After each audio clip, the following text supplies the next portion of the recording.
Hello students, welcome to my channel. आज हम explore करेंगे इंडस्ट्रियलाइजेशन का ज़माना, एक ऐसा दौर जब मशीन्स, फैक्ट्रीज और नए इन्वेंशंस ने पूरा वर्ल्ड बदल के रख दिया था। लेकिन क्या प्रोग्रेस का मतलब हमेशा खुशियाँ लाना ही होता है? तो हम डिस्कवर करते हैं। देखो बच्चों, शुरुआत होती है एक धमाकेदार पिक्चर से जो कि आपको सामने नज़र में आ रही है, E.T. पॉल की डॉन ऑफ द सेंचुरी। यहाँ एक एंजल फ्लैग लेके नई सेंचुरी की तरफ उड़ रही है। बैकग्राउंड में रेलवेज, कैमरास, प्रिंटिंग प्रेस दिख रही हैं। वेस्ट का इंजीनियर अलादीन को चैलेंज करता है और कह रहा है कि अब असली मैजिक मशीन्स करेंगी। प्रोग्रेस मतलब modern inventions, railways, factories, bridges. लोगों को लगता था यही डेवलपमेंट है। लेकिन मशीन्स और फैक्ट्रीज का फ़ायदा क्या सबको हुआ या कुछ दिक्कत भी आई? तो चलिए समझते हैं। प्रोटो इंडस्ट्रियलाइजेशन, फैक्ट्रीज का पहले का ज़माना। इंडस्ट्रियलाइजेशन का मतलब क्या सिर्फ फैक्ट्रीज ही है? नहीं, फैक्ट्री से पहले भी यूरोप में रूरल एरियाज में लोग मार्केट के लिए सामान बनाते थे। इसको प्रोटो इंडस्ट्रियलाइजेशन कहते हैं। मर्चेंट्स पैसा देकर कंट्री साइड में पीजेंट्स और आर्टिशन से सामान बनवाते थे अपने घर पर ही। गिल्ड्स, जो क्राफ्ट्समैन की ग्रुप्स होती है, वो टाउन्स में नई एंट्री को रोक देती थी, इसलिए मर्चेंट्स गांव का रुख करते थे।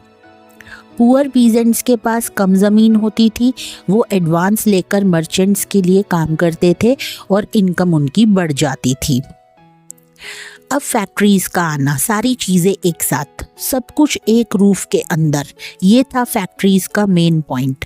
पहले काम घर पर होता था, अब बड़ी बड़ी मिल्स में ह्यूज मशीन्स इकट्ठी हो गई। रिचर्ड आर्कराइट ने कॉटन मिल बनाई। फैक्ट्री में सुपरविजन इजी थी, क्वालिटी कंट्रोल हो सकता था, मशीन्स हाई स्पीड थी। 1800 में फैक्ट्रीज लैंडस्केप का मेन हिस्सा बन गई थी।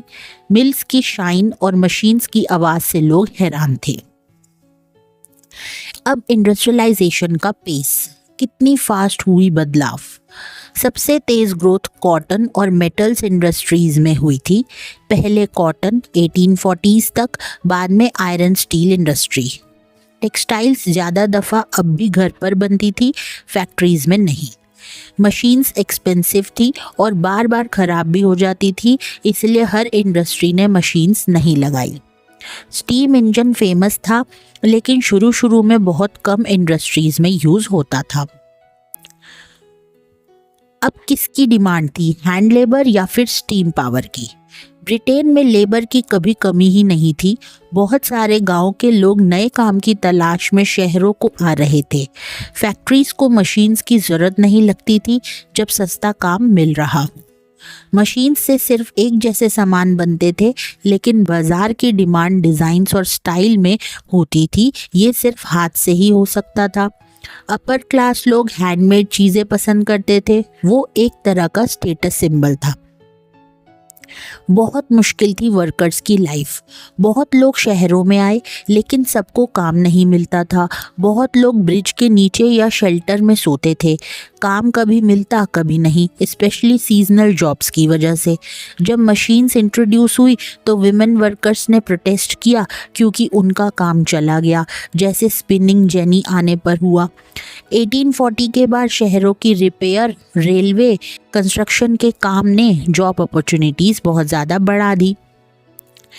अब इंडिया की कहानी, पहले टेक्सटाइल किंग थे। फैक्ट्री एज के पहले इंडिया के सिल्क और कॉटन कपड़े पूरे वर्ल्ड में फेमस थे। सूरत, मसूलीपट्टनम, हुगली जैसे पोर्ट से एक्सपोर्ट होते थे। अर्मेनियम, पर्शियन मर्चेंट्स पंजाब से सेंट्रल एशिया तक कपड़ा लेकर जाते थे। 1750s के बाद यूरोपियंस आकर ट्रेड कंट्रोल करने लगे और ओल्ड पोर्ट्स जैसे कि सूरत, उसका इम्पोर्टेंस कम हो गया।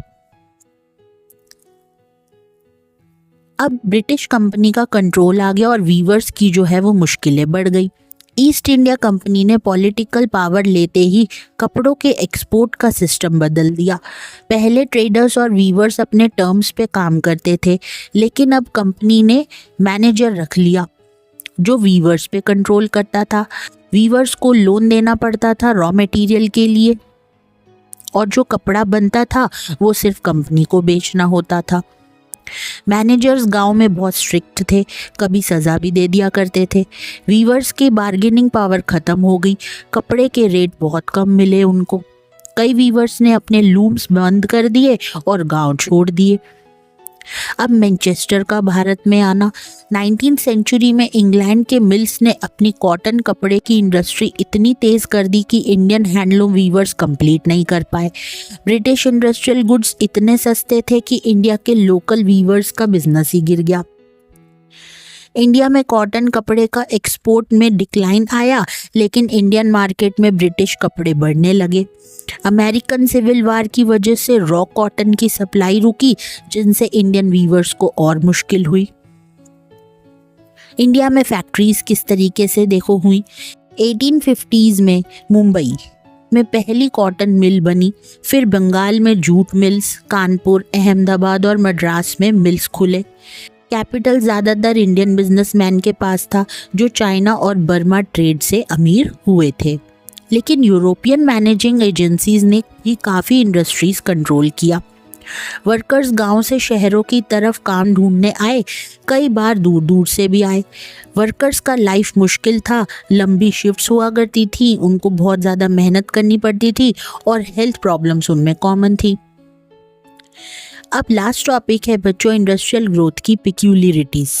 ब्रिटिश यूरोपियन एजेंसीज ने ज़्यादा एक्सपोर्ट ओरिएंटेड गुड्स बनाए, जैसे कि T, coffee, mining products, jute etcetera. Indian businessman ने मैनचेस्टर के कपड़ों से कम्पीट करने से बच के थ्रेड बनाया, जिसे हैंडलूम वीवर्स यूज़ करते थे।